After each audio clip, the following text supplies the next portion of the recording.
인도 정부가 자국 제조업 육성 정책의 일환으로 노트북, 컴퓨터와 태블릿, 개인용 컴퓨터의 수입에 즉각적인 제한, 즉 조치를 내렸습니다. 이 조치는 라이선스를 얻도록 해서 해당 제품들을 판매하려는 회사들의 수입을 중단시키는 것을 의미합니다. 이로 인해 애플과 삼성, 레노버, 휴렛패커드 등의 회사들이 자사 제품의 인도 수입을 중단해야 하는 상황에 직면하게 되었습니다. 대부분의 랩톱과 개인용 컴퓨터들은 중국에서 제조되거나 조립되는데 인도 정부는 이번 조치로 인해 제조업체들이 일부 시설을 인도로 이전할 가능성이 있다고 분석됩니다. 또한 인도 정부가 스마트폰 제조 시설에도 유사한 제한 조치를 취한 사례가 있습니다. 폭스바겐은 중국의 전기차 업체인 샤오펑과 합작하여 중형 전기차 2종을 공동 출시하는 계획을 발표했습니다. 또한 폭스바겐은 전기차 스타트업인 링파오, 림모터와도 협력을 추진 중으로 링파오의 플랫폼 기술을 활용하여 콤팩트 세단인 제타 모델을 생산할 예정입니다. 이로 인해 저렴한 가격의 제타 모델로 젊은 층 고객을 유인하고 중국의 전기차 시장 점유율을 높이는 전략을 구사하고 있습니다.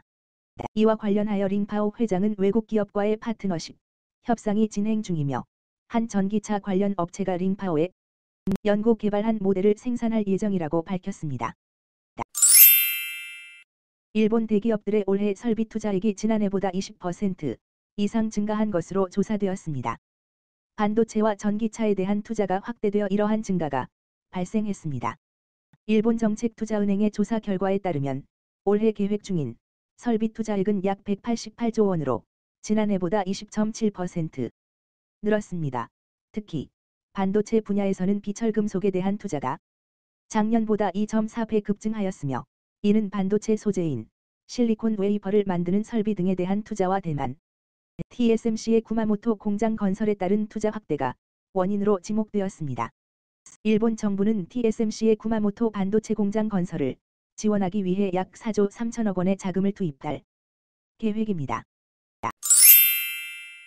중국 부동산 시장이 침체로 인해 지방정부들의 국유 토지 매각 수입이 올해 1에서 7월 기간에 전년 대비 27% 감소했습니다. 이는 베이징, 상하이, 선전, 광저우 등 내 대일선 도시와 중소도시들 모두에 영향을 미치며 지방정부들의 재정난을 심화시키고 있습니다. 중국 정부는 부동산 시장의 침체를 막기 위해 주택 구매, 자격 완화 등 부양책을 시행하고 있지만 아직 큰 효과를 보지 못하고 있습니다.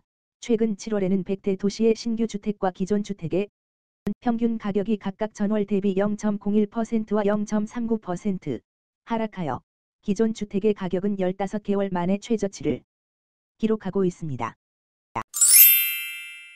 국제 유가가 최근 3개월 동안 강세를 보이고 있습니다. 경기 침체 우려가 줄어들고 경제 전망이 개선되고 있으며 세계 주요 산유국의 생산 감소가 영향을 미치고 있습니다. 일부 전문가들은 원유 선물이 더 상승하여 배럴당 $100까지 올라갈 수 있다고 예측하고 있습니다. 하지만 이러한 상승은 가계에 부담을 주며 인플레이션을 제어하기 위해 중앙은행들에도 어려움을 줄 수 있습니다. 공급과 수요 측면의 변화가 상승을 부추기고 있으며 기술적 요인과 헤지펀드의 베팅도 영향을 미치고 있습니다. 하지만 일부 은행들은 앞으로의 가격 전망은 크게 높지 않을 것으로 예상하고 있습니다. 중국은 경제 회복을 위해 다양한 부양책을 내놓고 있지만 투자자들의 신뢰를 얻지 못하고 있는 상황이다. 최근 중국 증시는 반짝반짝한 반등을 보이지만 미국과 유럽의 펀드 매니저들은 오히려 중국과 홍콩의 주식을 매도한 것으로 나타났다.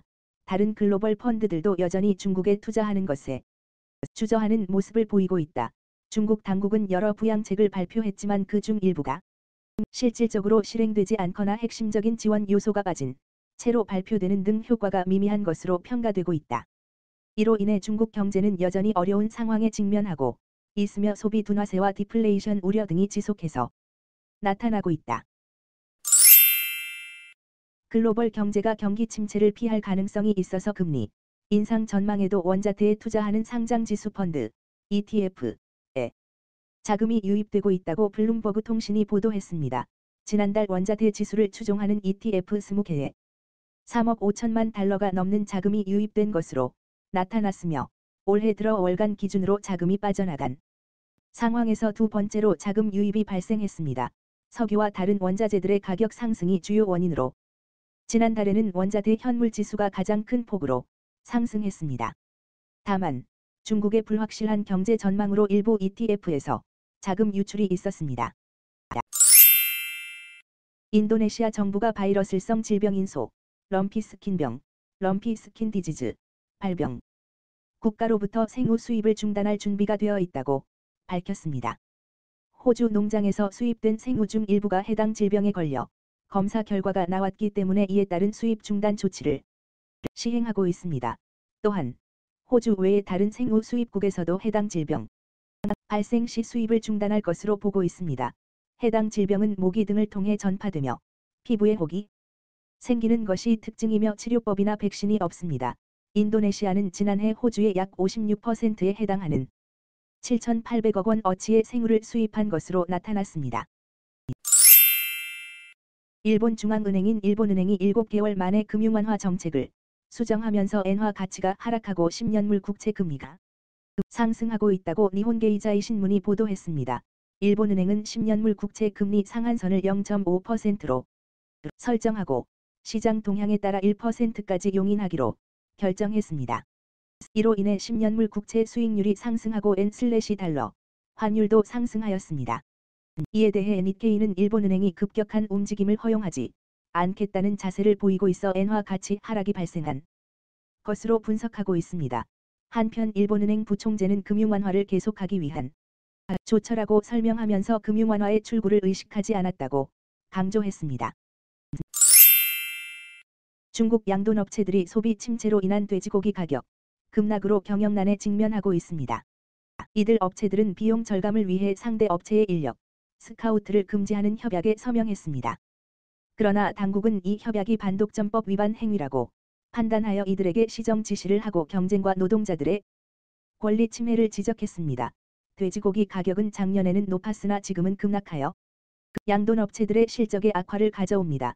중국의 경제 회복이 더딘 영향으로 소비가 살아나지 않아 상황이 악화되고 있으며 돼지고기 가격 하락세는 코로나19 영향과 프랑스산 돼지고기 수입으로 더 심해지고 있습니다. 남미 국가들이 인플레이션 둔화를 위해 금리를 인하하고 있다고 합니다.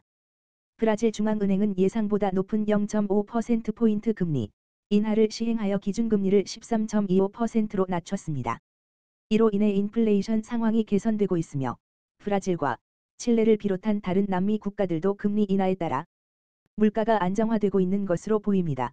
블룸버그 통신에 따르면 전문가들은 덕분에 남미 국가들의 긴축적 정책이 물가 안정화에 기여하고 있다고 평가하고 있습니다. 미국의 신용등급이 피치에 의해 강등됨으로 인해 재정 부담 문제가 더 크게 부각되고 있습니다. 지난 금융위기와 코로나19 팬데믹으로 인해 부채, 과잉에 대한 고통을 미뤄왔지만 이제 이 문제를 무시하기가 점점 어려워지고 있습니다. 2024년에는 순이자가 상당히 높은 수준에 달할 것으로 예상되며 이는 미국 정부의 운신폭을 좁히고 주식 가치를 떨어뜨릴 수 있습니다. 미국은 중국과의 동맹을 위해 공격에 대비해야 하고 더 높은 세금과 인플레이션, 혜택 삭감 등의 대가를 치러야 할 수도 있습니다. 피치는 등급 강등을 정당화하려면 세금 감면과 지출 증가를 지난 수십 년간 강조했으며 의회도 부채 억제에 대한 의지가 높지 않습니다.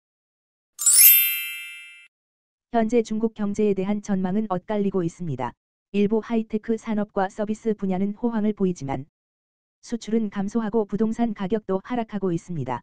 올 초부터 코로나19 팬데믹이 해소되면 중국 경제가 반등할 것으로 예상되었으나 2분기를 지나면서 실망스러운 성장률이 발표되어 의구심이 일고 있습니다.